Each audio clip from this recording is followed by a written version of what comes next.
webinar on TCVO and DFO. At the outset, I'd like to thank the IOA and its president for giving the opportunity to being chair for this subcommittee for this year. And as all of you know, this is the sixth webinar in the series. And today we have Dr. Milind and Dr. Mangal to speak on TCVO and DFO. And then we have a panel discussion. So as we have discussed before, we have a large population of ONE, which is 46 millions. We have the need to sit cross-legged and squat on the floor for activity of daily living. And as the patients present late, so we have to think differently. And for this TCVO, and in cases when there is a deformity in the lower end of the femur, the distal femoral osteotomy helps.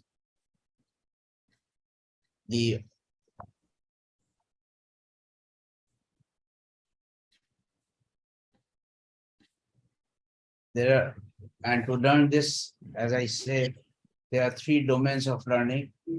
One is knowledge, and by these webinars, we are equipping you with the knowledge about knee preservation, which will help you to change your attitude by listening to the various speakers from all over the country. And then on 13th December at Lucknow, we have a pre-conference workshop. The registration is open and all are welcome to join. Seats are filling fast, so don't delay registration and ask your colleagues who are interested. The objective of the treatment is to conserve the knee for life. And if knee replacement is done early I mean before the last 10-15 years of the life, then it would not last a lifetime. But as the patient approaches early, we have to tell them the role of lifestyle modification, weight control and exercise. And as people are getting more and more aware about various types of fasting, especially intermittent fasting, this is helping our cause. We have discussed about the success story of HTO. And this present two talks will be the extension of the same. And remember, knee replacement is an internal amputation and it does not match the normal knee. There is another word of caution. Industry is trying to propagate UKA as a joint preserving surgery, which it is not. And now we have to learn the difference of various types of osteotomy. And to start with, open wedge high tibial osteotomy and STO are not synonymous. We have to specify which osteotomy is being planned. So the objective of today's webinar are we will be discussing about tibial condyle valgus osteotomy known as TCVO and distal femoral osteotomy when the deformity is in the lower end of the femur. When the lateral distal femoral angle is more. Be followed by panel discussion. So to start the treatment, we have to have a full length X-ray, and then we have to draw the mechanical axis, and then we draw the mechanical axis of tibia and femur, join the joint line and measure the angles as described by Pele. And this helps us to define whether this patient will require distal femoral or proximal osteotomy. And having decided that if the deformity is in the lower end of the upper end of the tibia. Then we draw lines for medial open wedge osteotomy. We define the hinge, draw the connecting line between the hinge point and the center of the ankle joint. And this line 2 is rotated until it crosses the line 1. The angle between the line 1 and 2 is measured, and this is transfers onto the upper end of tibia with the hinge point just proximal to the proximal tibiofemoral joint. Now today we'll be discussing the situations where it is not possible or it is not admissible to do a medial open wedge higher tibial osteotomy, especially when the deformity is large or when there is intra-articular pathology and which leads to tibia vera. In these cases, TCVO is done, and for this we will have Dr. Milind Chaudhary to tell us more about how to measure these deformities, and if the deformity is at the lower end of the femur, then distal femoral osteotomy is done, which Dr. Mangal will be telling us now. So for distal femoral, we draw weight-bearing line, mechanical axis of tibia femur, and we measure the angle as advised by broad Pele.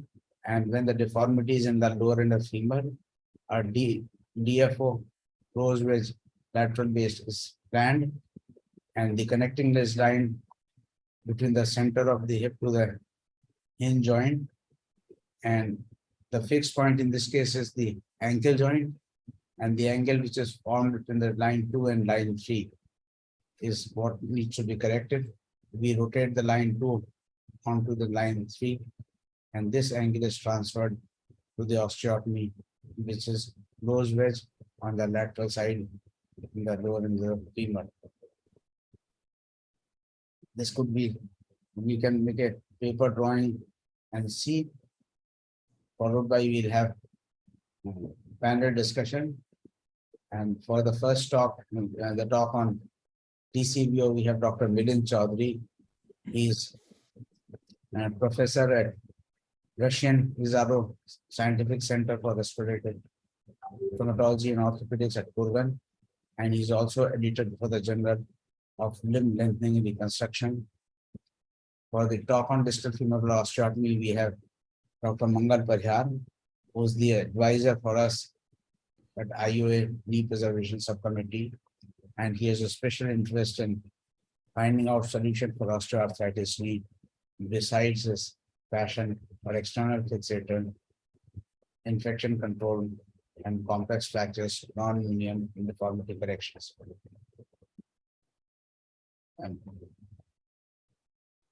And our panelists are Dr. Thakkar, who is member of IOA Knee Preservation Committee, and he's also Joint Secretary for IOA this year. We have Professor Ravi Mittal, Professor from All India Institute of Medical Sciences.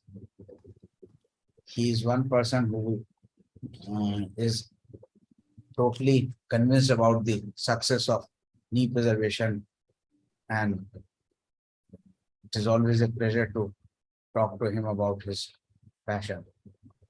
We have Dr. Ajit Saigal from Varanasi. He is currently the General Secretary for SAR Orthopedic Association, and he has devised a grade for himself. For word of wisdom, I will request Dr. Dinesh Thakkar, who is Joint Secretary, to say a few words. Over to Dr. Dinesh Thakkar.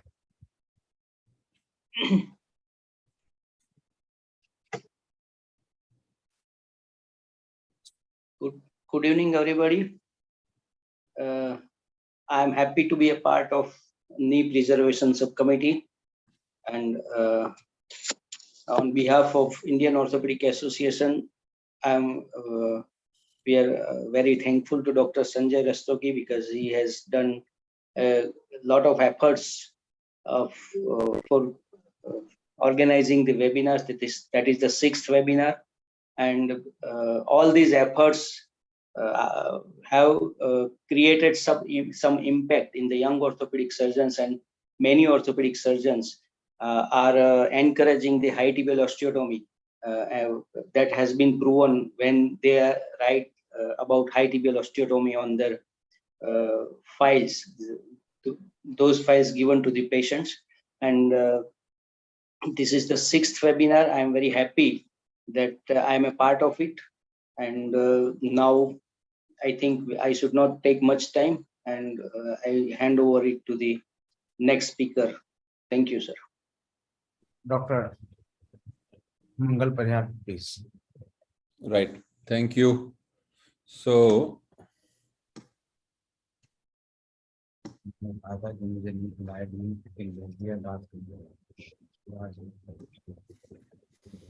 I'm going to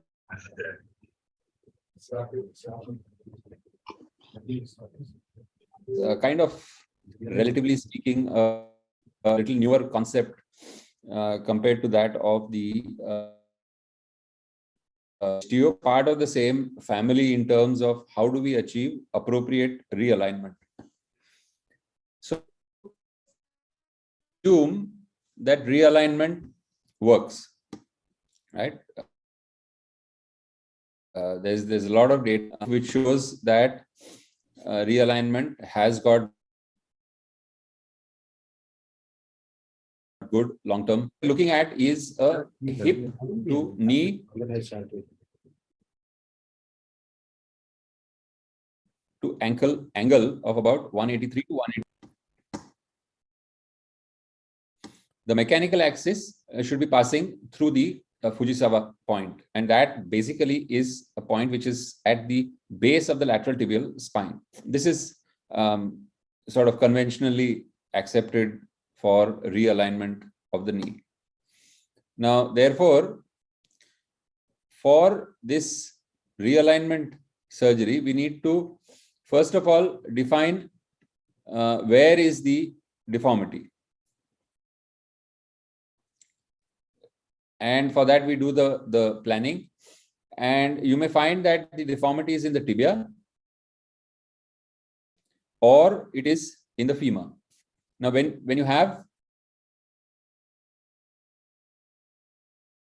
an LDFA, lateral distal femoral angle, which is marked by the red arrow, which is more than 90, in this case it is 93, and an MPTA, which is less than 85, marked by the blue arrow here, as an increased JLCA, joint line convergence angle, which is more than 2 degrees, which is marked by the yellow arrow here, and in this case it is 5 degrees. So here there is the tibia contributing, there is the femur contributing, as well as the JLCA is contributing to that. The other thing we look at often is the TVVA, that is a varus angle in the proximal tibia, and that is essential. The angle between the center point of the tibia here, the center point of the distal tibia, that is the green line, to that is the mechanical axis of the tibia, and the perpendicular to the articular surface, which is marked by the yellow arrow here. So this usually indicates, there are papers which show that if there is abnormal TBVA, then the results of a HTO are better. Now, conventionally, when we talk of deformity correction, we talk of proximal axis, distal axis, and we talk of cora shown here by the yellow arrow. And if you do your osteotomy at the cora, you will get perfect correction as well as realignment of your but in these situations, we are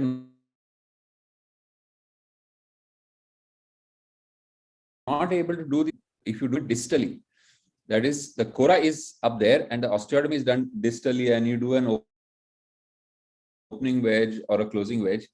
You will find at the end of correction there is a translation of the axis. So in these cases, oftentimes, we either have to overcorrect, like here the deformity is only 30, but it's been overcorrected to 41 to get your MPTA into the range. But the proximal and the distal axis are a little translated to each other.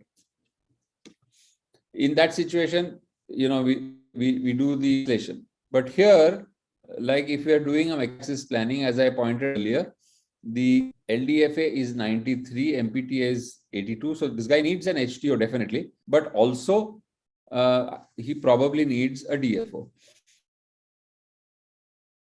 Correction, there will be ubiquity because you will have to overcorrect the tibia to compensate for the deformity. If you do a distal femur osteotomy as well as a proximal tibial osteotomy as seen on the right side, where you do the tibia 13 degrees and femur 5 degrees versus only tibia direction, then you notice this joint line is not oblique, is on the left side. So the correct location for correction is in the femur. If you do overcorrection in the, you will need a large gap or a large wedge.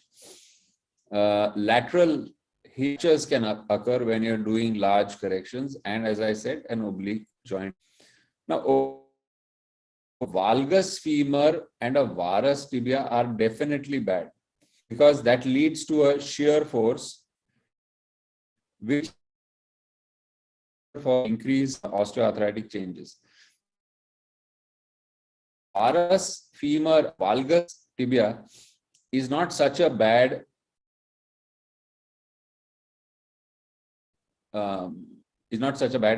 compared to valgus femur and varus tibia. But still, if I say that this patient is ultimately going to require a knee replacement, if I'm doing these osteotomies, if I say that osteotomies last for years, by 65, 70, that patient may require a knee replacement. So my aim is also to try and keep this knee in a position where a knee replacement surgeon doesn't have too much problem. Now, I have enough anecdotal evidence of my own cases about this femoral varus. We have done overcorrection. As you notice here, right? We've done all the correction in the tibia. We've not done any weakness, and the hope of trying to avoid two surgeries. This is at the joint.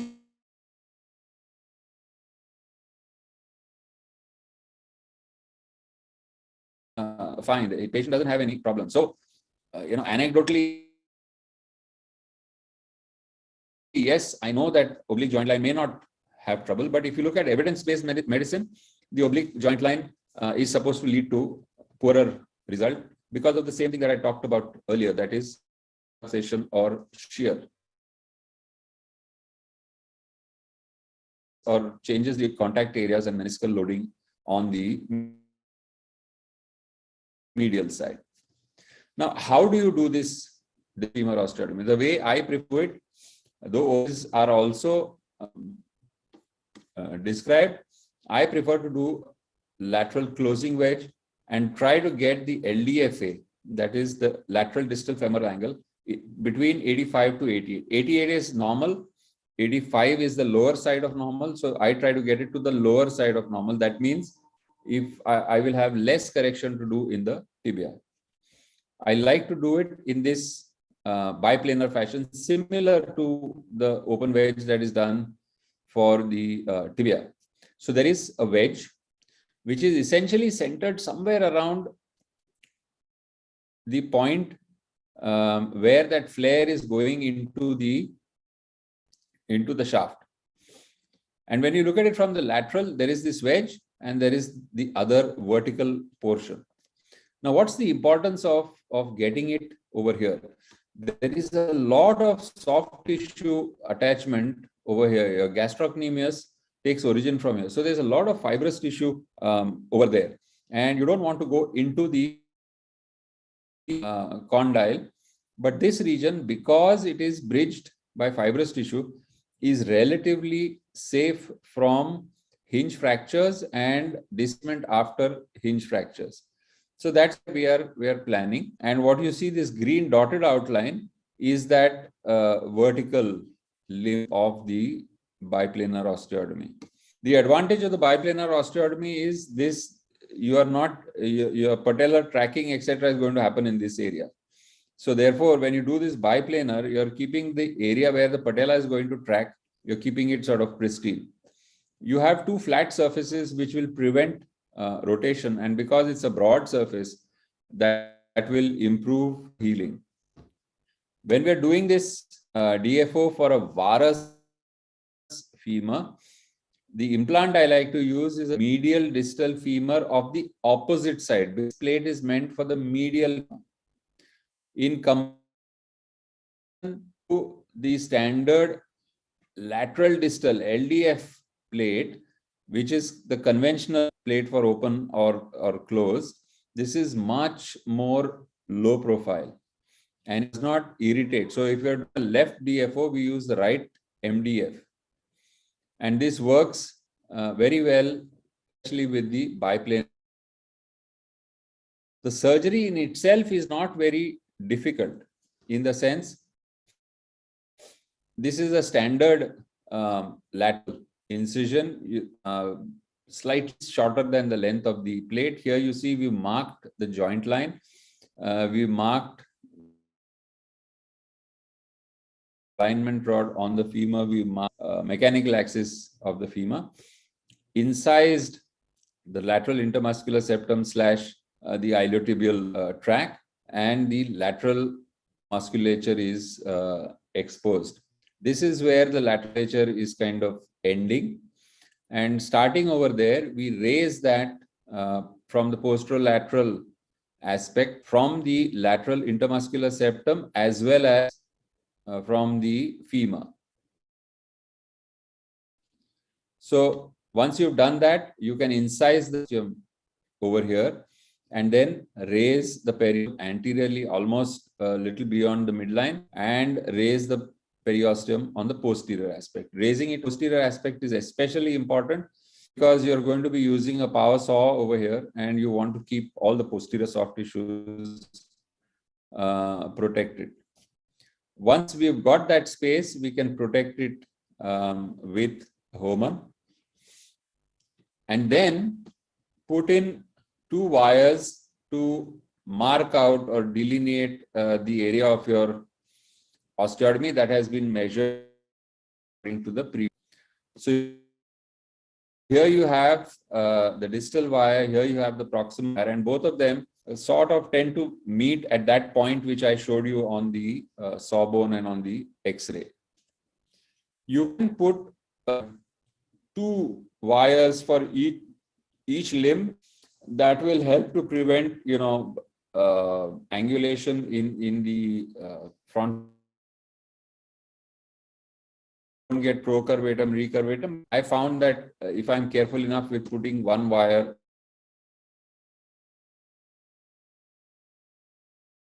aiming for just proximal to the medial epicondyle, and this is the wedge that was planned for a little short of the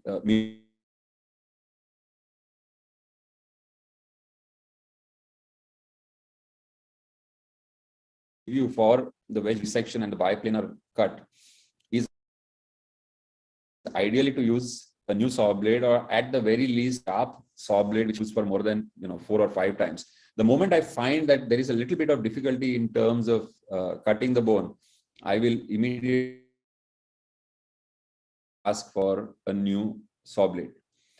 This prevents thermal necrosis and, more importantly, allows an accurate cutting of the wedge. So now here you can see the wedge has been excised. That's the saw going along the wire. But on the left side, you see that the wedge on the posterior 2/3 has been excised, and the red is pointing to the vertical of the cut, which you can barely. And that's again the advantage of a good blade, because then you're not. We use the thinner blade of on the synthesis set, not those thick 0.9 mm blades which are used for. If you do this carefully enough, you can keep the wedge intact on the medial side. Very, very doable. And this is what we are able to do routinely. That green arrow is pointing to the biplanar cut, which is sliding as the wedge is closing and opening. A little bit of time. You can't do it in one jhatka, so to speak. You have to do it a little bit, give it a little time for elastic deformation. Again, a little. The hinge on the medial intact as we are opening and closing the osteotomy.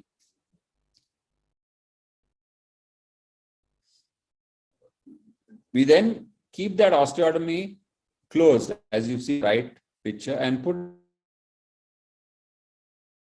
rod between the center of the knee and the center of the head of the femur, and then use this protractor, what I call Sasta navigation, to measure what is the angle that we have got. If we have got an angle which is less than what is required, then if need be, you can cut out a little more in terms of the wedge. And once I'm happy with the angle, then I will place the plate on the side of the bone, confirm its position in terms of its distance from the joint and also its lie on the lateral. I first fix it with K wires, confirm this position, and then fix it with screws. So here fixed the distal screw, and we are proceeding to complete that distal fixation. I will fill in all 4 screws on that plate on the distal before doing anything proximally. You notice that one of those pink studs has been to keep the plate slightly away from the bone. This allows us to aim for of overcorrection by using the golden screw. So that golden screw is a cortical screw which holds obliquely into the femur. And if you find at this point that your alignment is still not perfect, you can just take out this stud from here, tighten this screw more valgus, a degree or a couple of degrees into the femur. And this position again, confirm the alignment by measuring the LDFA as I told you. And if I need more, then I take out this stud and compress this a little more. And we then finalize the fixation by putting in locking screws in the proximal fragment. Whatever wedge has been removed is crushed and put on the back. And you can see, this is a slightly oblique X-ray, but you can see that biplanar cut, which is now, so that leads to really good healing once that biplanar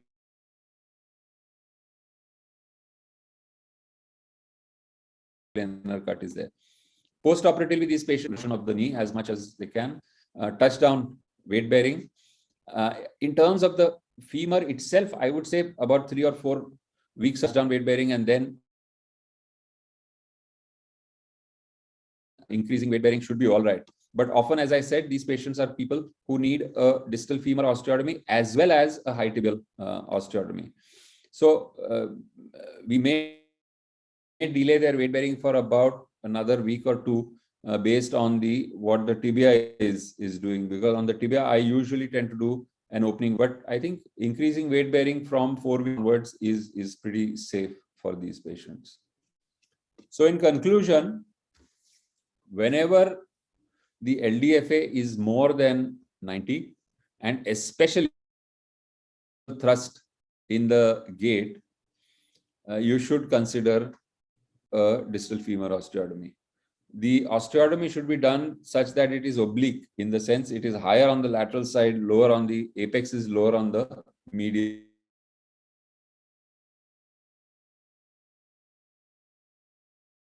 Allows you the bone. I would go so far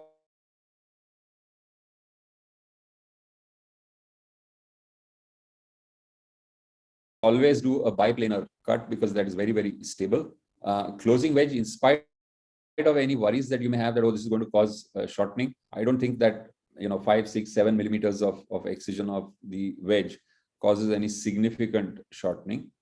And use an MDF plate of the opposite side, the medial distal femur plate of the opposite side, that is much more low profile and causes less problems than the actual lateral femoral plate. The lateral femoral plate is very similar to the fracture plate, but if you keep your wedge on the medial side, then just you need to sort of close the book, and this medial plate opposite side is quite competent to undertake that. Thank you.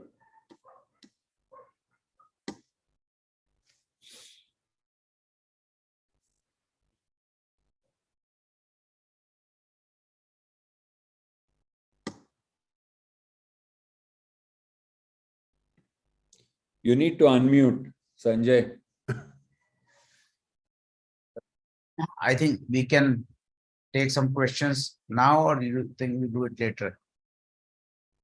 Either way, I think Milind can finish speaking, Right. and we can discuss So, both of them together. Welcome, Dr. Milind. Thank you for joining, and you will be telling us about the TCVO. So actually, Sanjay, I just got in here. My background is blurred. Otherwise, I would have loved to show you. This is the beautiful Wangchuk Hotel in Mongyar in Bhutan. This belongs to the king. And I just got here 5 minutes back. So I'm going to take 5 minutes to settle my presentation. So in the meanwhile, you could take a question or two. Please feel free. Let me sort my presentation out. Yes, Dr. Mittal, you.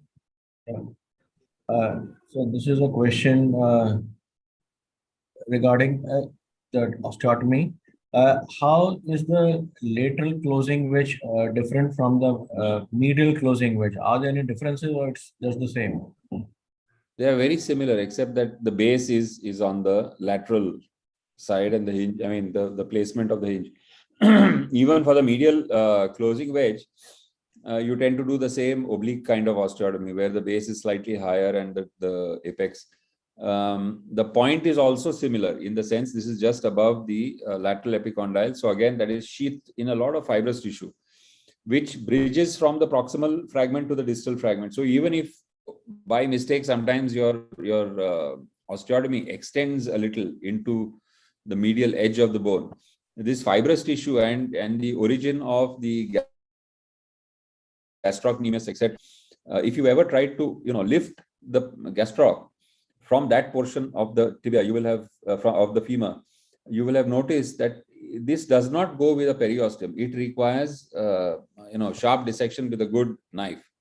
Yeah. So that's how well that soft tissue binds over there, and that is a big protection for us in terms of unlike in the tibia, where if hinge breakage happens, that's a very, very difficult situation in the sense that can be pretty unstable. In the femur, if there is just a little crack going there, and you are not terribly aggressive about your osteotomy, etc., if there is a little break or the hinge fracture, that usually does not lead to any trouble. Okay, so how do you ensure that the triangle that you are taking out is isosceles? Because if it's not isosceles, there can be a mismatch from the width of the proximal and the distal fragment. Yes, so that's exactly why we those wires in terms of the wedge. So that has been determined let me just share my screen for a moment. I'll show you again.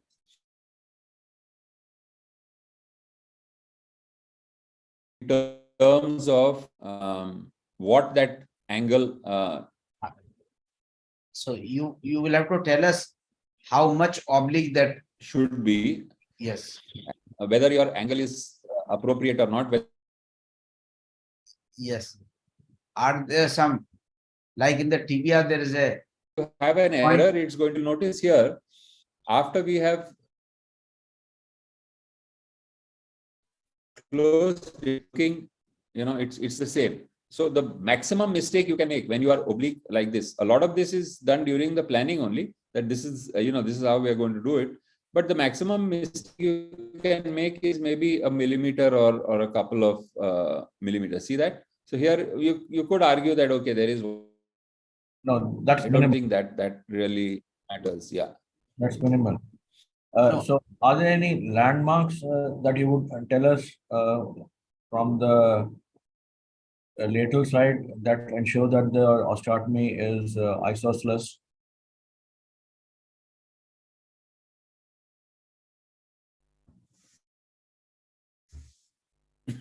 Did you Sorry, get my I didn't hear that. I think no, I didn't get it. Tell us from the lateral side, that much I heard, then I didn't. What are there any landmarks to follow, bony landmark that from where we can make the osteotomy so that it is isosceles triangle, or is just your judgment? There is a not a bony landmark, but there is this similar to what you have on the medial side. You have these three perforators. On the lateral side, there is nothing which, okay, this is where you need to go. So usually it is based on my planning in terms Okay. of where I want to start.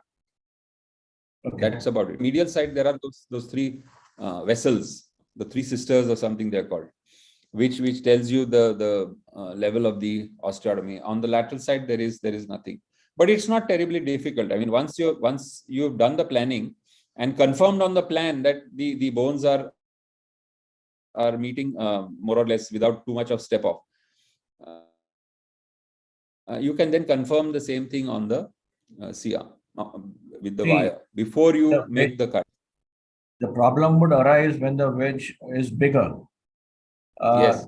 Wedge is very small, then usually we will not have a problem.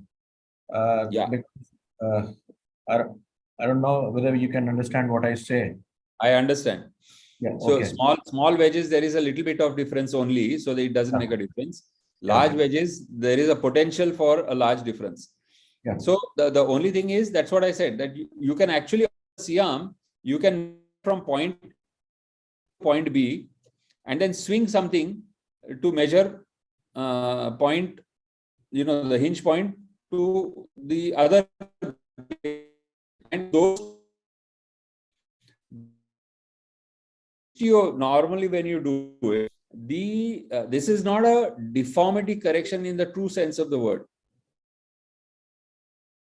Who had epiphyseal arrest and developed 15 degrees of varus, this tends to be Very gentle. And therefore these wedges will be in the range of 5 to 7 millimeters at most. Yeah. So when you're doing a totally different issue, and there the point that you made is valid, and you can measuring that actual time. Okay. In the TBR, when we're doing a biplanar osteotomy, it is recommended that we do in a ratio of 2/3 and 1/3. 1/3 for the oblique one. And Same thing. so in the femur also it's the same, or it's different? Yeah, it's the same. That's why I said, except in a small Indian lady where that femur is pretty small, तो उसको फिर 2/3 1/3 divide करने में थोड़ा सा मुश्किल हो जाता है. But otherwise, most patients you are able to do that 2/3 1/3 ratio, because you want enough thick bone on the front, it should not break. So in a very small bone, if you try to do this 2/3 1/3, then that front portion will be pretty flimsy anyways. So how long would you suggest should be the, say, in a, say, a coronal plane osteotomy, the one which is oblique osteotomy? It's pretty long How actually. long it should It's be at about, approximately? I think, I would say it's about at least a couple of 1.5 to 2 inches. Okay. Because that then keeps your entire patellofemoral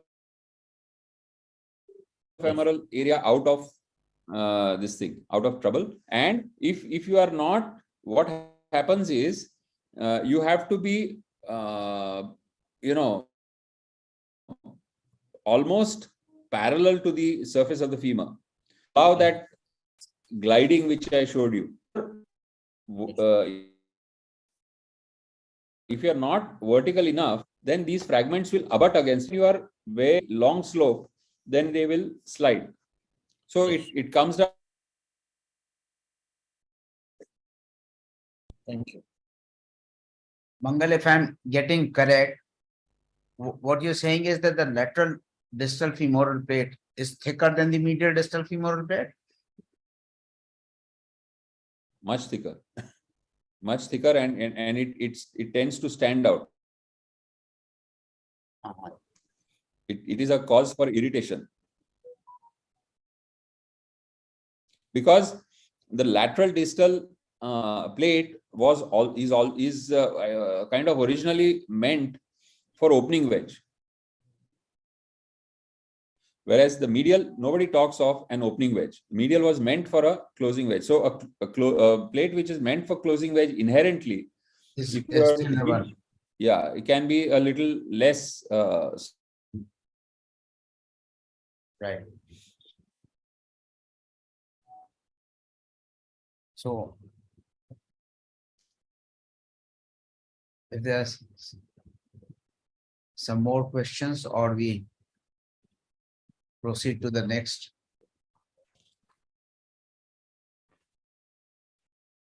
Dr. Milind, if you are ready, then Yeah, I think so. I'm almost ready. right. Good evening, gentlemen. Good evening, all from the Kingdom of Bhutan. It's a very big day today. A lot of things going on. All over the world. There's also the Sarva Pitri Amavasya. So it's an interesting day you've chosen the topic on. So I invite you all to join me in two different things. I invite you, the audience, I invite everyone to join us for the HTO 360 conference that's going to be held in Akola very soon on the 1st, 2nd, and 3rd of December, where we are going to have an in-depth discussion about all aspects of all kinds of high tibial, lower femoral, and intra-articular osteotomies. And the registration link has been sent on all groups. Yours truly, Dr. Sanjai Rastogi, is very much going to be there as faculty. And I invite all of you, Professor Mittal, Dr. Mangal, Dinesh, and everyone to join, because it's going to be exhaustive for 3 days with a lot of surgical demonstrations. Now, having said that, the second part is I invite you to open your mind about the fact that now a high tibial osteotomy or a knee preservation surgery is not merely about deformity correction. It extends beyond the principles of deformity correction, because knee osteoarthritis has several issues of its own.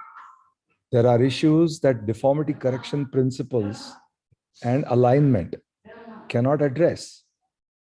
For example, there are issues of patellofemoral arthritis. There are issues of the joint line convergence angle, or there are issues of instability of the knee joint.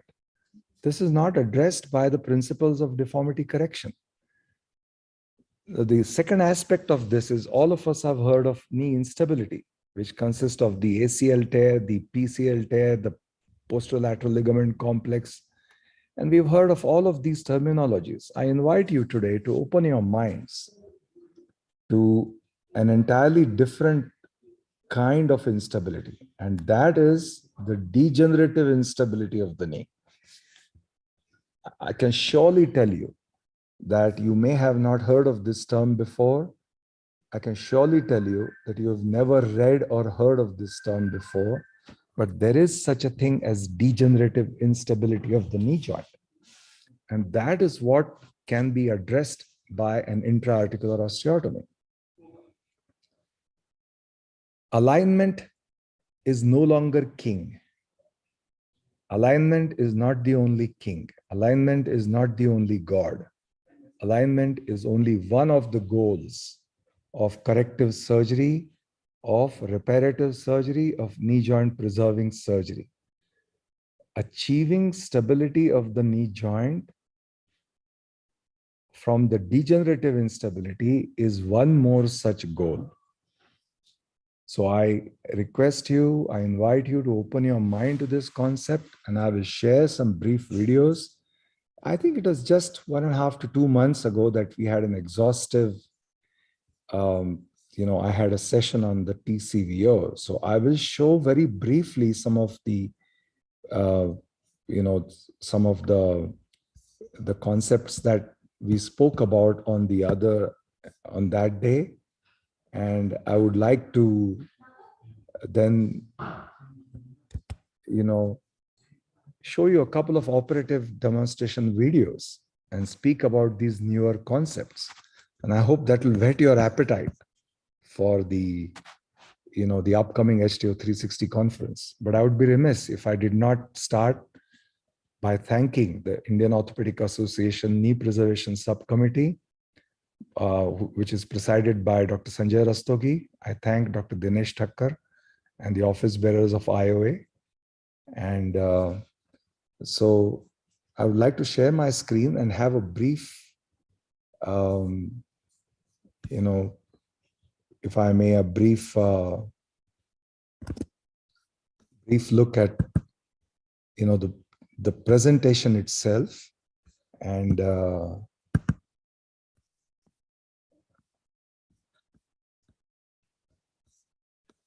so can you see this, Dr. Sanjay?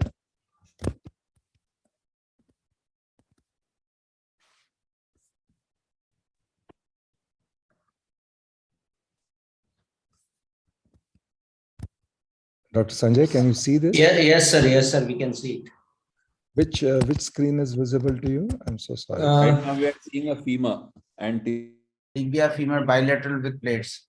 it's like Oh, a you're seeing movie. this one. Oh, it's part of a movie, is it? Yes. Okay. So give me a moment. I'll now this one I want to shut off. I'll show this in a bit. Okay.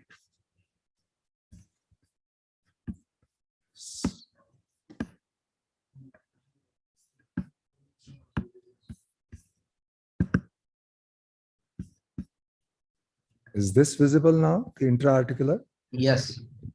This is visible? Yes. Okay.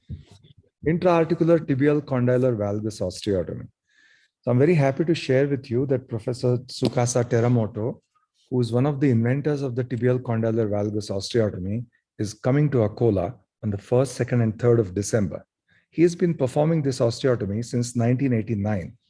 They started in Nagasaki, then he's migrated to Fukushima, Koriyama City. And he's done thousands of these already. And much of the scientific content is lost in translation. We first got to hear him at the Asami International Conference in September 2014, the international conference over which I presided. And I think it was one of the great highlights and one of the things that I learned the most from. And everybody was laughing and everybody was kind of, very skeptical and saying, "Ye kya chal raha hai?" He was showing folks who were 89 years of age. He's done this intra-articular osteotomy.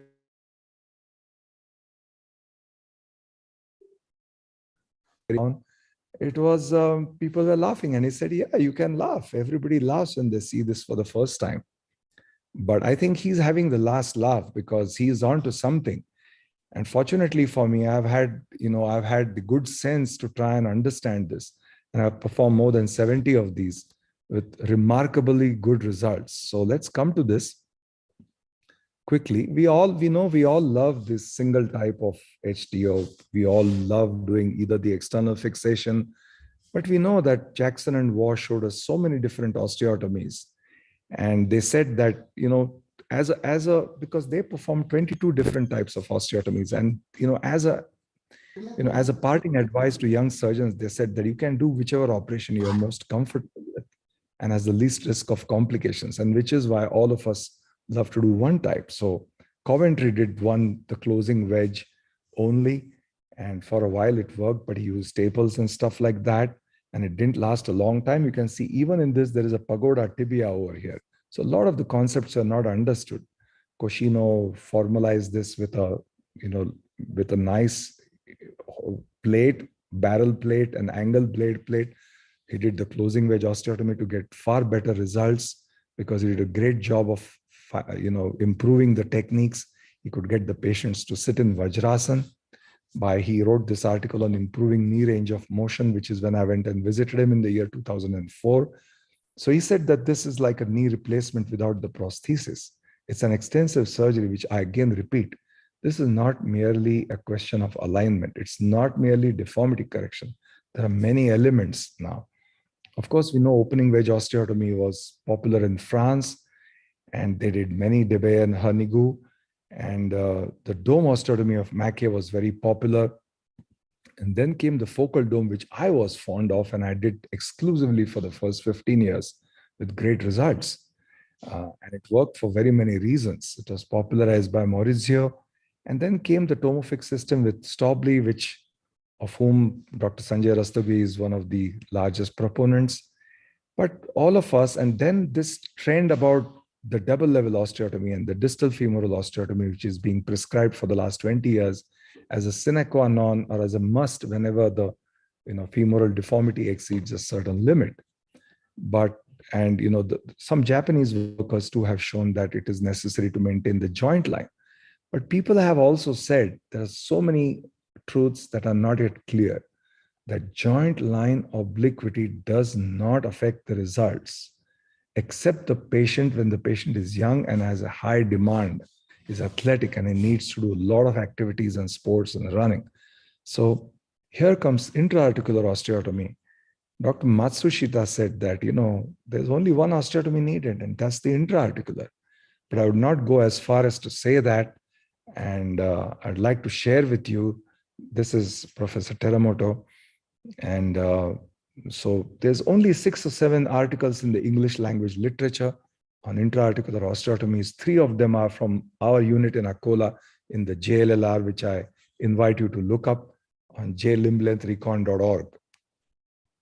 And so this is an editorial I wrote. Are different high tibial osteotomies needed for differing location and severity of deformities? So the answer is unequivocally yes, because we have these large deformities combined with instability, and one osteotomy doesn't do justice to the kind of mechanical axis deviation. So, so I'll skip these steps and I'll come to we know these, so I'll come to the tibial condylar valgus osteotomy. And here you can see this is the kind of instability that is present. That's the teeter-totter in the joint. And we can reduce this by elevating the medial tibial condyle. And it reduces this instability because it improves simultaneous bony contact of both the tibial and the femoral condyles like this. And sometimes the deformity is huge. And what that does is the amount of correction we can achieve only with the intra-articular may not be sufficient. So we add a second extra-articular osteotomy, also to take care of the alignment issues in the really large ones, which is exemplified by this particular case. There's this really large deformity. You can see the amount of opening up on the JLCA and a point contact of the medial condyle. So the intra-articular osteotomy is done. Both the condyles are now collinear, and a second dome osteotomy is added along with the fibular osteotomy to give us a perfect alignment. So I'll skip these steps. We know this. What we don't know and what we are not aware of is the secondary deformity, which is the intra-articular. The intra-articular deformity is measured by two angles, the condylar plateau angle. That's the two lines drawn tangential to the tibial condyles. And they normally are collinear. The tibial condyles should be collinear. They should be at the same level. But we find very often one of the condyles is depressed, which leads to a point contact on the medial side. And what we can do is, redress this. We can elevate the condyle to make them parallel again. And this is what we are familiar with, the joint line convergence angle. And this is, causing a lot of confusion in the minds of people. For people who only perform the medial opening wedge high tibial osteotomy, they are using the JLCA. They're using the varus JLCA minus the valgus JLCA, that amount, and they're subtracting it from the correction. Some Japanese authors several years ago also said that don't use a standing X-ray for calculation of how much wedge you want to resect open in a medial opening wedge. You have to resect a certain amount which is lesser. And this confusion is because Milind, can I just interrupt? Milind, can I interrupt you for a second? Yeah. I am not getting your voice. It's coming and going. Is that the same with you, Sanjay? No, it's clear here.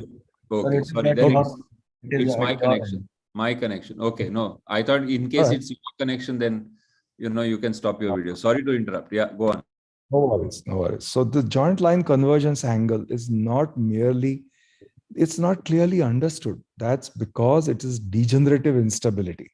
And therefore, we have to tackle it per se. And the tertiary deformities which are present, they do play a role in the choice of the osteotomy and the choice of the hardware. And there is indeed a small role for external fixation in 5% of high tibial osteotomies. So we won't look into these ancillary measurements now. What's important is you do the thorough clinical exam, medial joint line tenderness, the patellofemoral tenderness, really check for the lateral joint line tenderness. And these are the crucial aspects. This much mediolateral laxity in full extension is what represents an intra-articular deformity.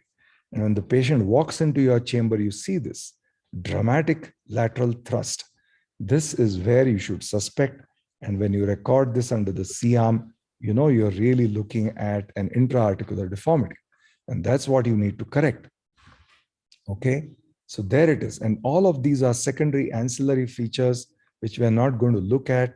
So I will share only the algorithm for the TCVO. So if you have either a small varus or a large varus with an intra-articular deformity, which I have shown, without the length axial rotation issues, a TCVO is indicated. And if you have a large varus with an intra-articular and the presence of a large rotation or length issues, which is when you perform the TCVO with an additional extra-articular osteotomy in younger people or those who can, accept an external fixator. So we'll skip these. And so these are simple examples of the TCVO. Initially has to perform a fibular osteotomy. Now it's not needed. You can see this JLCA, which is reduced. Both the tibial condyles are collinear like this, but it doesn't correct the alignment completely. So when you have a large deformity like this, you can see the mechanical axis is at minus 60%, and there's point contact of the medial condyle. Here we perform the elevation of the medial tibial condyle so that both the tibial condyles are collinear. But that's not enough to correct the mechanical axis, which can go only up to 30%. So we had a second osteotomy here with the classic lateral translation of the distal fragment. Here a fibular osteotomy is a must. And here we can be rewarded with a 60%, width of the tibial joint line is where the mechanical axis is passing. So we have covered all bases in these really large deformities. The crux of the matter is what the mind does not know, the eye cannot see. And it is time for us to open our minds. So how do we, again, I reiterate, how do we diagnose an intra-articular deformity? Clinically, when you see a large varus, you should suspect it. It's not confirmatory, you should suspect it. A dynamic varus gait on walking is almost certain to be caused by an intra-articular.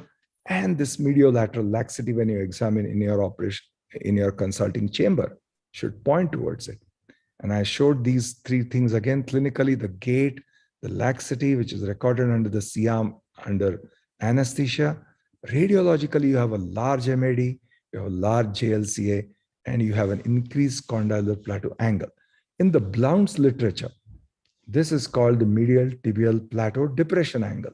So one of the tibial condyles is depressed, and therefore it makes a point contact like this, point contact.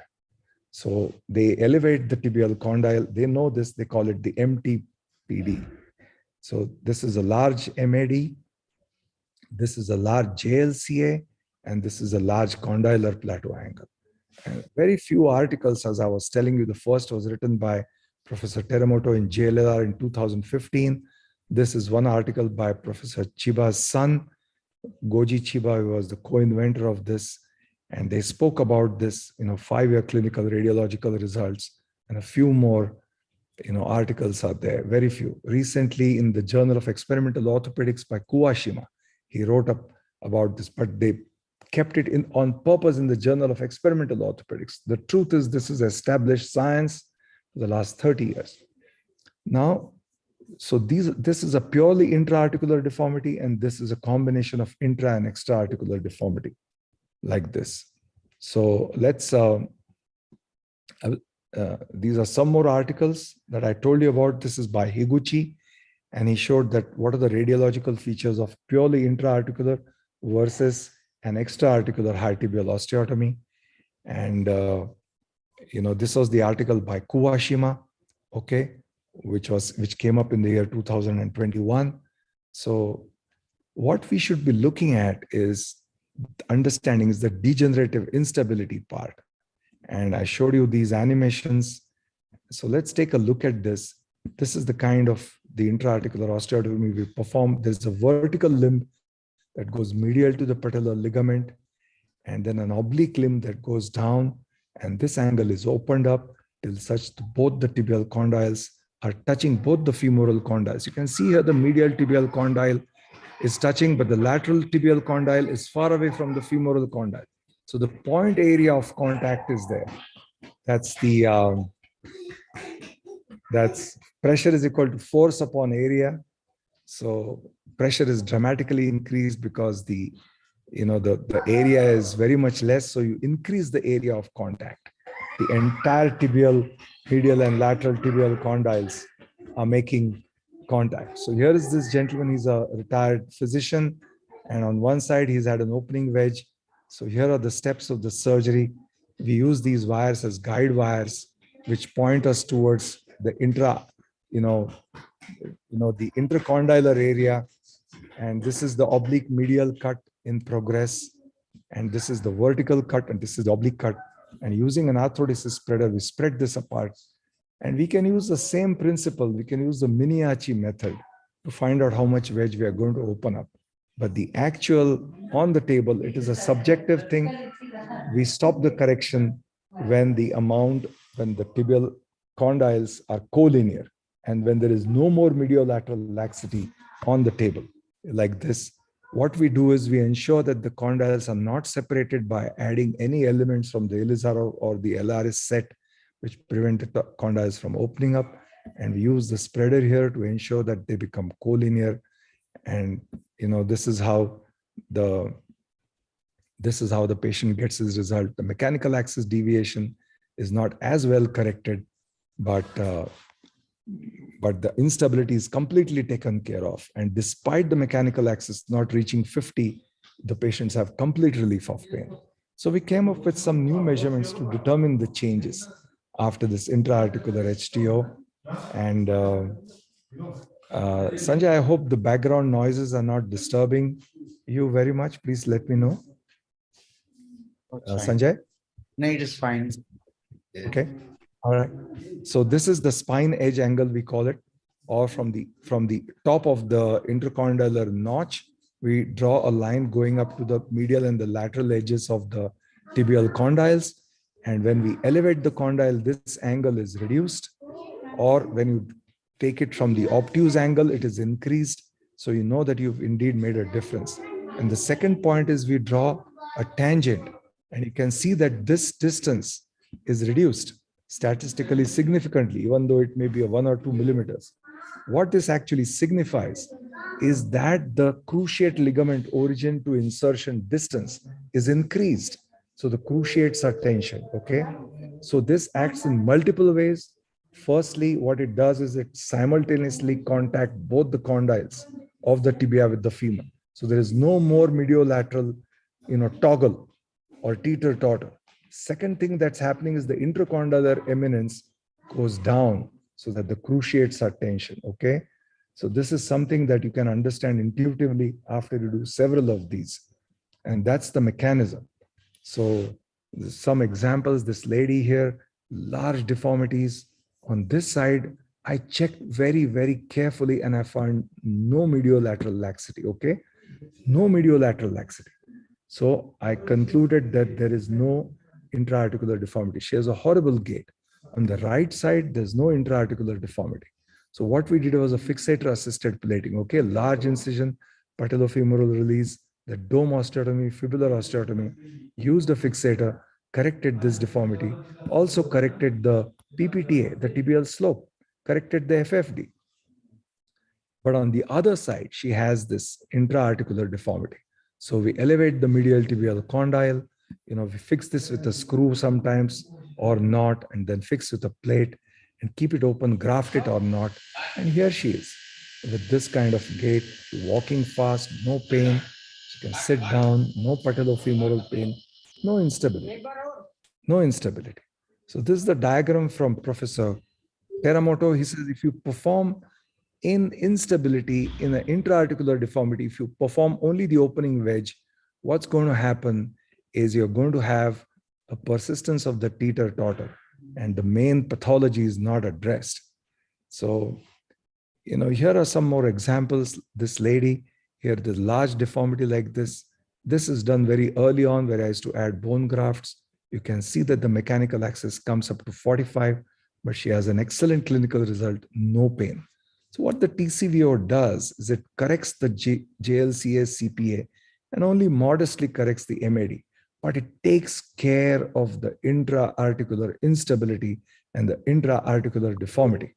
And that is how it gets rid of the pain, okay? So the axiom here is congruent contact and stability are more important than just the alignment. Now, the question is alignment dethroned? And what if the mechanical axis is undercorrected?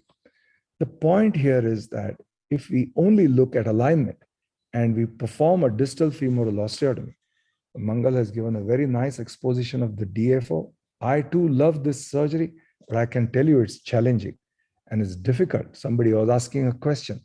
It is difficult to restrict the closing wedge osteotomy to only 5 or 6 or 7 mm. If you go beyond that, there are articles in the literature that tell us that the incidence of hinge fractures can exceed 50%. And if you have a type 2 hinge fracture in a distal femoral osteotomy that goes up into the diaphysis of the femur, it is a very unstable situation. You better keep the patient free from weight bearing. The second thing that happens is if you correct a large amount and your MLDFA goes to 85 and beyond, then the patient has got a valgus KJ alone, knee joint line orientation. And to compensate that, the patient has to adduct the limb while walking, which is impossible and very troublesome for the patient. So it's better to correct. You think carefully in older patients.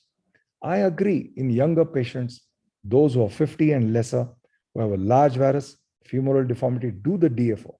But in the older patients that come to us, the problem is degenerative instability, and it is easier to perform with a single osteotomy, the TCVO, or we can do more.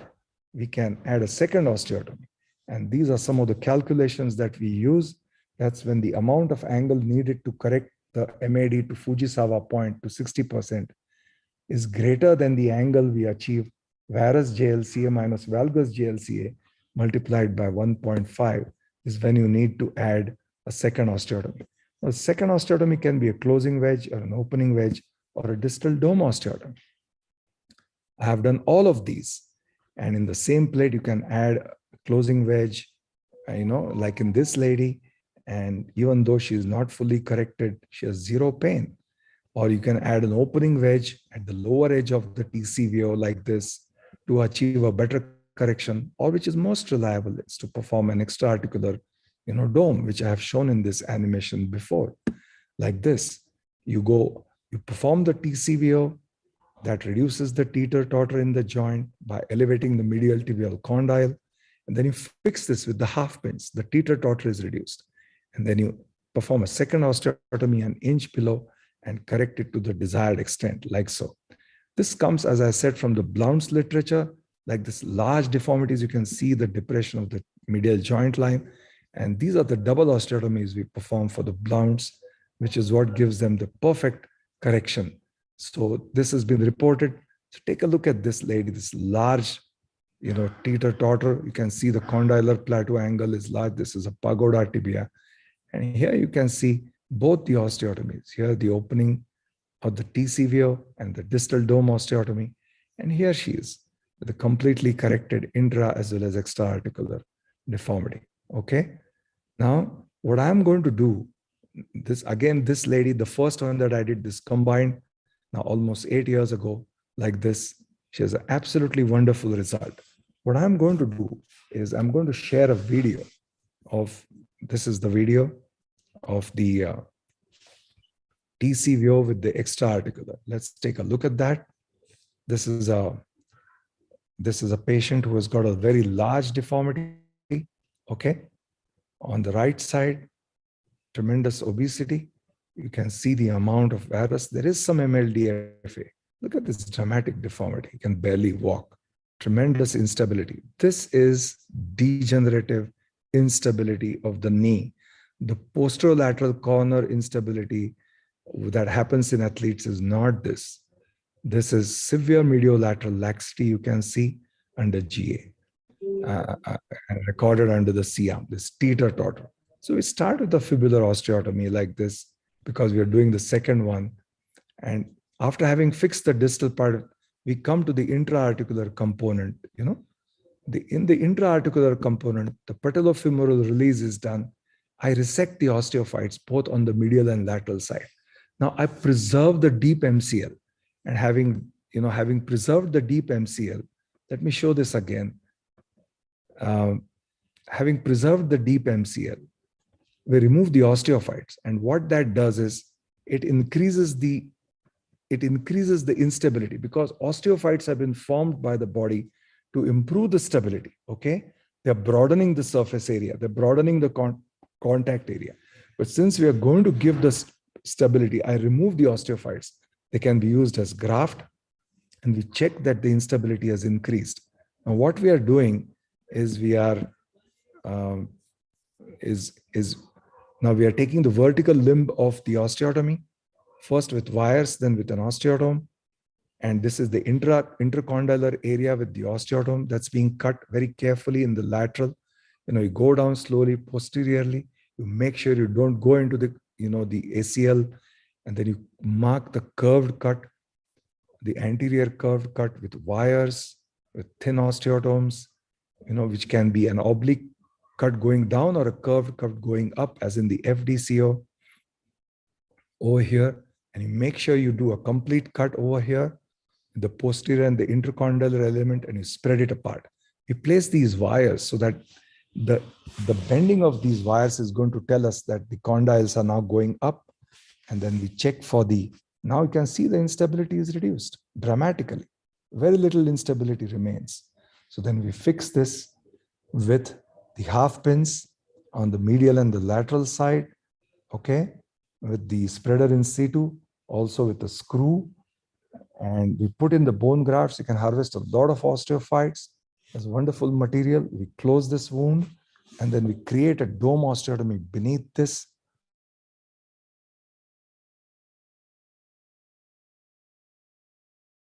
One ring above, and then we perform this osteotomy. We translate the distal fragment lateral, and here he is with a very good correction.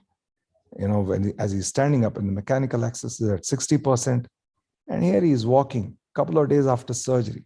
His lateral thrust is completely eliminated.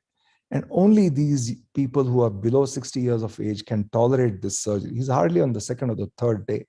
And this is what he's doing. This is how he has, we have done this surgery.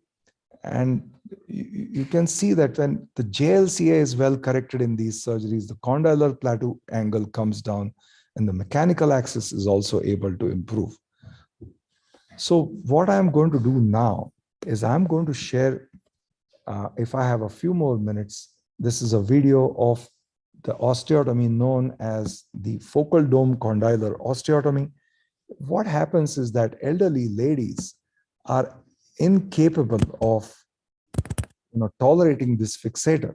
So what we do is this new Can you see my screen now, Dr. Sanjay? No.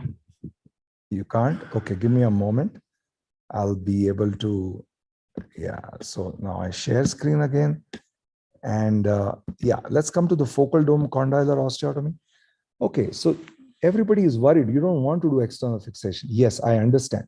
But if there's a large deformity, how do you ensure that the intra-articular osteotomy corrects the mechanical axis as well as the intra-articular deformity in a single osteotomy? This is the elegant solution.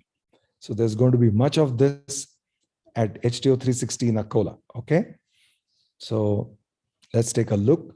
This is the lady with a large MAD minus 30%. Okay. MLDFA is not increased. This is her lateral thrust. What do? You need to correct the deformity very nicely. You need to correct the lateral thrust. All right. So MLDFA is only 87 and MAD is so high. So this is the JLCA 9.7, varus JLCA. Valgus JLCA is 1.8. So, the resultant, this is the mediolateral laxity in full extension, not in 10 degrees of flexion, in full extension. There's this teeter-totter effect. So much instability in the joint, okay? So what we do is we start by vertical midline incision. We are releasing the medial soft tissue structures. This is the deep part of the superficial MCL is kept intact. These wires give us a guide to the vertical cut. Now with these K wires, we are making and with a reciprocating saw or with wires or with osteotomes, we make these cuts in the intercondylar area, okay? And the posterior cortex is being cut like this, okay, with either broad or thin. And here you have this vertical cut near the lateral tibial spine and a curved cut which is going up.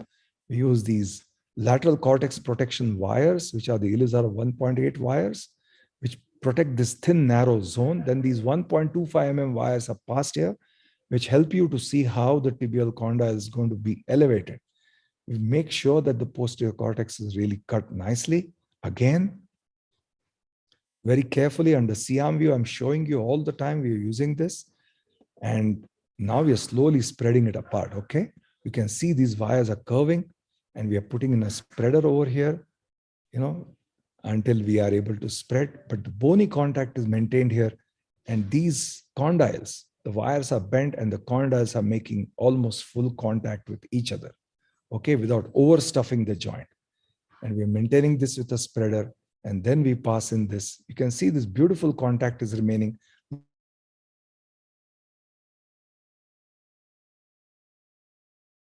But look at this, no lateral thrust, complete correction, complete relief of pain. Mechanical axis has gone up to 60%. Condylar plateau angle is 0. And this knee joint line orientation is well maintained. So this is I think, the pinnacle. And this is her result. She's able to sit cross-legged. She has 0 pain. And this is several years after the surgery. No thrust whatsoever and no pain. Patellofemoral pain is eliminated. And there's no mediolateral instability. So what I would suggest is we open our minds to the fact that osteoarthritis of the knee is not merely a matter of malalignment. There are issues of the patellofemoral joint. There are issues of instability in the knee joint, in the coronal and the rotational planes. There is a loss of substance of the bone. The two condyles don't make simultaneous contact. And the cruciates and the other capsuloligamentus structures have become lax. because of the excessive and abnormal forces. And an intra-articular osteotomy, the TCVO, and its newer avatar FDCO can take care of both these issues. And this is a very exciting time. And I'm surprised how in patients as old as 80 years of age, with this kind of teeter-totter, everybody is told them about total knee. The temptation for me also is to perform a DFO, but older people cannot tolerate a DFO and tibial osteotomy at the same time. They have high risk of infection. They are borderline diabetics. So I urge you to open your mind to this intra-articular osteotomy. And with that, I thank you again for this opportunity to share my experience and enthusiasm for this newfound knowledge that I have over the last 9 years. Thank you. I'll be happy to take questions.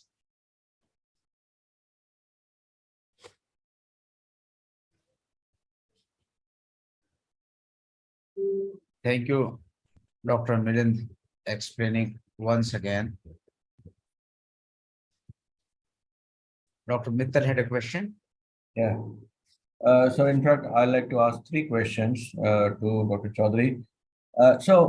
What if you examine a patient for medial lateral laxity, that is quite variable in the population.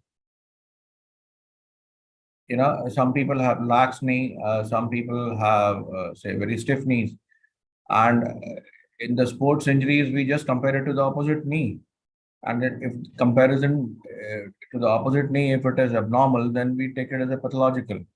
But for consideration of TCVO over osteoarthritis, because that thing we are looking in a normal knee, which is not osteoarthritic. In an osteoarthritic knee, how do we assess the norm? What is normal medial lateral laxity according to you on clinical examination? Yeah, so it's a very interesting question. I have initiated a study now using some sophisticated tools and video analysis. Just like you're talking about sports injuries, this gentleman, Fokker Musal from University of Pittsburgh, Pennsylvania, has designed this test that he has graded the pivot shift test using a video analysis. We are doing something similar. And what we are doing is, of course, you check the other side. You ask the patient whether they have any pain on the opposite side. If they have no pain, it's not arthritic. This is not going to be, it's not going to be, if you flex the knee in 10 degrees, 15 degrees, you're going to get some laxity. But that is not what this degenerative instability is. I probably may run out of juice. So I'm going to try and, extend this to be able to answer your questions nicely. So the medial lateral laxity, I urge you to look at it yourself and check in your patients who now come to you with this kind of large varus. You will find that there is indeed instability. And you will indeed find that there is instability. And this instability, along with a large mechanical axis deviation or, large mechanical axis deviation, is along with the increased JLCA. So it's a combination of factors. If you're not convinced, if you're not certain that you're going to be able to detect this instability just by clinical means, check under the C-arm, make sure you're in full extension, compare with the opposite side, and you will be rewarded when you combine your findings of clinical instability, when you combine the radiological findings of increased mechanical axis deviation, with the condylar plateau angle and the GLC. It's a combination of all these factors that leads you to the correct diagnosis that this is an intra-articular. Okay. My second, yes, go ahead, please. Whatever limited literature that is available in English language, if you read the slightly older publication by Dr. Shiva, he talks only of TCVO, and he says you open the joint osteotomy till you can't open it further. That's the only criteria. And he never talks about weight-bearing axis or mechanical axis. He has not talked about that. That's true. That is also true for Professor Teramoto. He Yeah. does say that you aim to get the mechanical axis to at least 50%. That's what Professor Teramoto says.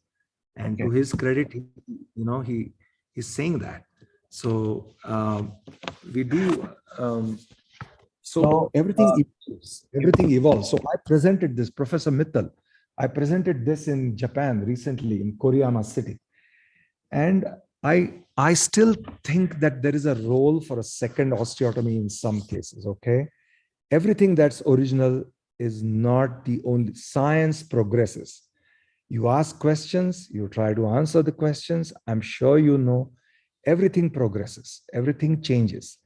Yes, Professor Chiba's article do not talk about it. There is a language barrier. These people are not very well versed in English, and scientific articles, it may be a rare drawer Paley who's able to say, put everything very succinctly.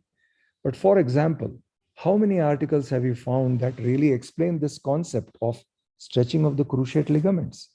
There are so many things that literature and the written word cannot explain. This is understanding. I agree. The newer literature by Koreans and Japanese, they talk about the second osteotomy and also about the cruciate tensioning.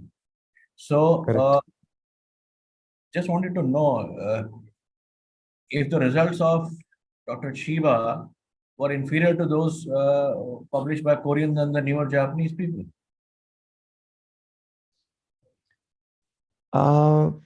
Because adding a second osteotomy is not easy for people like me. I found the answer to this question in the FDCO. Okay, I found the answer to this question in the osteotomy called the focal dome condylar osteotomy. All right. So everybody is reluctant. I can understand your reluctance. I had a reluctance to perform in the older patients the second osteotomy. Everybody is reluctant to consider a second osteotomy. But that is where I urge you to look at the focal dome condylar osteotomy. This is a gold mine that I discovered. Actually, my understanding of the focal dome condylar osteotomy is slightly different from that of the originator, that's Professor, from Kanazawa University, Professor Suchiya. It's a little different from him.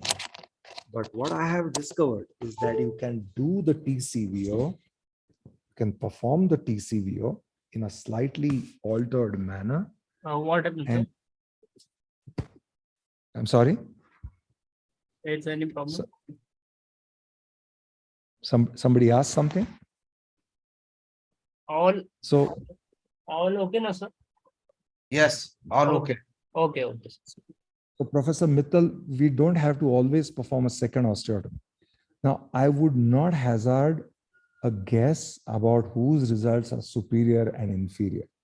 The question that I still ask myself is a second osteotomy really necessary? And truth be told, if I am really able to open up the joint in such a manner that both the condyles make simultaneous contact and the instability is eliminated, I am quite sure that the results will remain as good. I have performed a double osteotomy in about 30 patients. In approximately 45 patients, I have performed only the TCVO. Nobody has come to me still complaining of poor results. It's almost 9 years. So this is a very interesting subject, and we try in our own way to understand and take it further. But I think, tighten the cruciates. There are so many aspects. What about the osteophytes? Why do osteophytes form? Because they're trying to improve the stability, isn't it? That's why osteophytes form. So, shouldn't we get rid of now, for example, Professor Teramoto says, if there's patellofemoral joint pain, don't do the surgery. How can you not do the surgery? I do the patellofemoral release in every patient. It's a must. It's a must. So everything evolves and we add our little bit, do naya paisa add karke, we improve the science and we learn all these. So it's been a wonderful journey in the learning with this intra-articular. I've learned how to do the double osteotomy very nicely. I've learned how to perform the patellofemoral release. I've learned how to do the osteophyte harvest. And I'm most impressed by this focal dome condylar osteotomy. And what was happening, classically, the focal dome is described the vertical limb lateral to the patellar ligament. And that makes the lateral cortex of the tibia very thin. You know, the tibial tuberosity is very close to the lateral cortex. So now what I've started doing is staying medial to the patellar ligament, I am able to go more and more towards the lateral tibial spine so that the hinge point sort of comes at the level of 60%. You know that the lateral tibial spine corresponds somewhere at the top to 60%. So a lot of things we are learning. And if I go, once in a while, I go back to the original TCVO with the oblique sharp downward cut just at the intercondylar level. If you elevate it, take the trouble to release some of the soft tissues nicely and not overdo it and get very good bony congruity. It's amazing the result. The pain relief and the loss and the correction of instability is amazing. The third question. I have done not many TCVOs. Some of my patients are extremely happy and ask for the surgery on the opposite side also. But some patients whose X-rays look very good, they're not happy. But the same is not true for STO. Even slight undercorrection or overcorrection, patient is consistently happy with STO, but somehow the same kind of results are not, maybe it's my technique, it's my poor selection or whatever, I don't know, but I don't have a correct answer to that. I'm sure you'll find the answer, sir, because I'm sure you've been performing the extraarticular opening wedge osteotomies for a long time.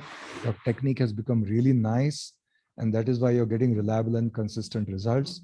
I would not be fool enough to hazard as to why some of your TCVOs are not doing well. But have you performed a patellofemoral release? Have you? No, I've just done the TCVO. I've just done. So I'm sure, sir, you'll find the answer. I'm sure, sir, you'll find. Before I forget, I would be amiss if I didn't point out 2 of my patients are completely unhappy with TCVO. Completely unhappy. 2 of them, for sure. And in one of them, now I suspect I should have gone ahead and sent the patient away for a total. Okay, but Reason for those poor results were? Yes, so one of them I suspect had, significant lateral compartment involvement because, and the patient is simply unable to exercise, is not a good candidate for surgery. And in another patient, I think we undercorrected. We really could not elevate. This is the very beginning. So 2 patients are very unhappy. I'm sure we are going to have our, share of poor results. Fortunately, it's less now. But I think with careful technique, we are learning every day how much to release the soft tissues, that's also an element. If you over-release the medial soft tissues and you're going to set up more instability despite the bones, the condyles being in full contact. So a lot of elements to learn. And this is a subjective surgery. The end point is not the Fujisawa. The end point is not MLDFA of so much and MPTA of so much. The end point is subjective on the table.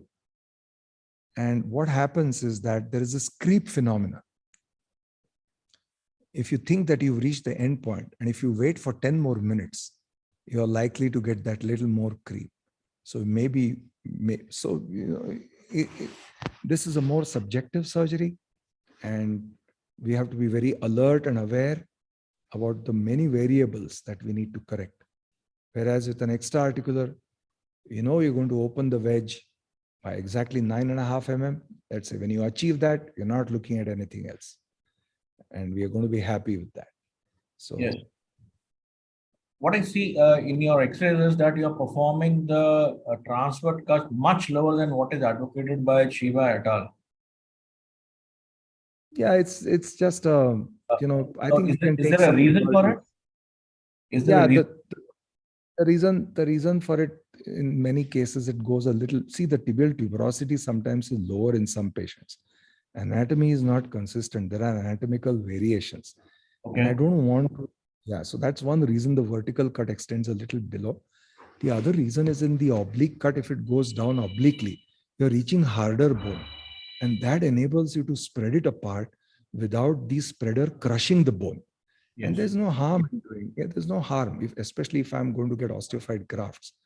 And the plates that we get, the non-tomophics, that's a non-synthese plates also. There is a variable distance between the ABCD holes and the 1, 2, 3, 4 holes. And it doesn't make a difference. I think a little lower that I go, what I found, if I stayed very high, at the edge of the deep part of the superficial MCL, which is where we start our medial opening wedge, what happens is that the bone tends to get crushed by the spreader. What especially happens in with these the HTO also? Yes, sir. Yes, sir. So going lower down is not a problem. Not a problem. Thank you.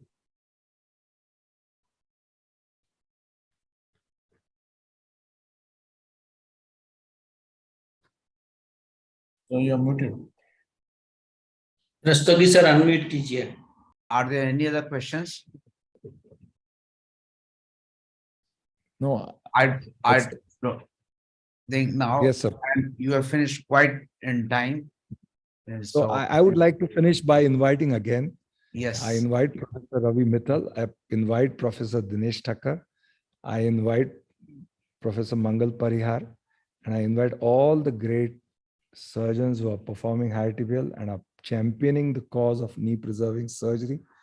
Do come. Your presence will be an august, very, very welcome shagun to add the dimensions of the high tibial osteotomies. We know, like India is a country of diversity, knee preserving osteotomies are a diverse bunch of osteotomies. And each one of us is getting good results to great results with different osteotomies. So we are going to be enlightened. We are already having good number of registrations and 3 Japanese surgeons are coming. So Professor Teramoto doesn't speak good English, but his friend, Professor Nobuyuki Takenaka does that. And Professor Nishi is coming. And maybe he will also speak on, nuances that we miss in the translation. I think you're going to enjoy. It's going to be a good time. And I really look forward to having all of you.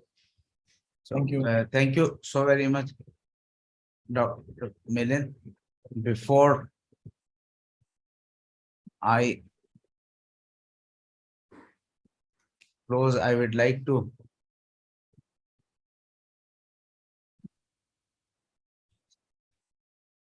tell you about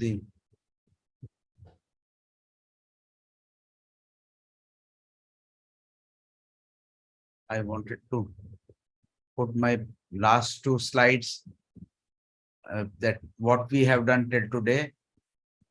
And then beyond this, we have a face-to-face conference on 26th November at Rajkot. Dr. Thakkar is doing that. Then the second one, which you have said, STO 360, and that will take us to the pre-conference workshop on 13th December. So thank you so very much. I hope all of us will join these 3. And I close this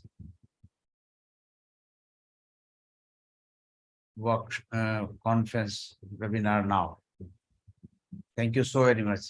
Thank you. Thank you. Mangal for taking all the trouble to join. Thank you, sir. Thank you, Dr. Thakkar, Dr. Mittal, Thank you, sir. Thank you. and Thank all you, other sir. parts.